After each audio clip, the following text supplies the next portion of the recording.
ও পিকলু, তাড়াতাড়ি আয় বাবা, আচার অনুষ্ঠান সব সারতে হবে না, এরপর তো বউকে ভাত দিতে হবে সবার পাতে। আয়, কোথায় গেলি? কমলিকা, ও কমলিকা, কি হলো? চলো চলো, এসো এসো। ও পিকলু, আয় আয়, তাড়াতাড়ি আয়। উফ, ও বলে দি, শোনো না ওমা, পিকলু যখন তোমাকে ভাত খাবারটা দেবে না, পিকলুকে পায়ে হাত দিয়ে প্রণাম করবে, কেমন?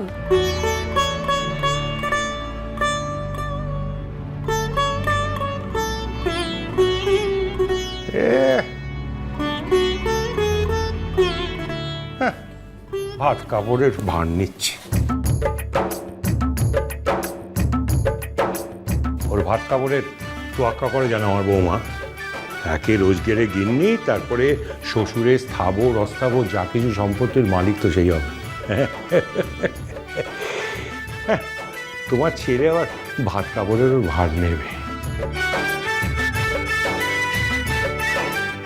কি হবো মা, বলো ঠিক বললাম কি না? হ্যাঁ বাবা, 1 মিনিট, ফোনটা আসলে কাকে ফোন করছো মা? মাকে। সে সকাল থেকে ফোন করছি, দেখো না কিছুতেই ফোনটা ধরছে না। আরে তো সিম্পল, ভেরি সিম্পল। তোমার মা এখন তত্ত্ব সাজাতে ব্যস্ত আছে, বুঝতে পেরেছো না? সেই জন্যে। কিন্তু এতক্ষণে তো বেরিয়ে পড়া উচিত ছিল।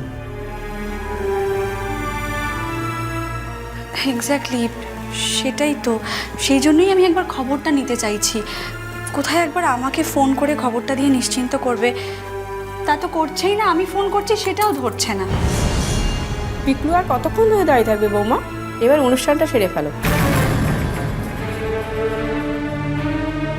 দাঁড়িয়ে আছে, দাঁড়িয়ে থাকুক না। যোগ্য বউকে ভাত কাপড় দিচ্ছে, একটু অপেক্ষা করুক। বাবা তো এমনভাবে কথা বলছে যেন বাবা কমলিকাকে বোধহয় জন্ম থেকে চেনে। আর আমার সঙ্গে এমনভাবে কথা বলছে যেন যেন আমি তোমার সৎ ছেলে। কেন রে, হিংসে হচ্ছে? হিংসে দেখ, গুণগত পার্থক্য থাকলে সেটা তোমাকে বলতেই হবে। আমার বৌমা একেবারে খাঁটি সব। আর আমরা সব গিল্টি করা।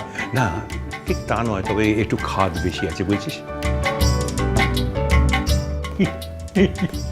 বুঝতে পারছিস না পিকলু, তোর বাবা এখন না বৌমাকে হাতে রাখতে চাইছে। এটা হলো সোজা কথা। এটা তুমি যা বলেছো দিদি, বৌমার উপর যে এবার কি অত্যাচার করবে সে তো জানি।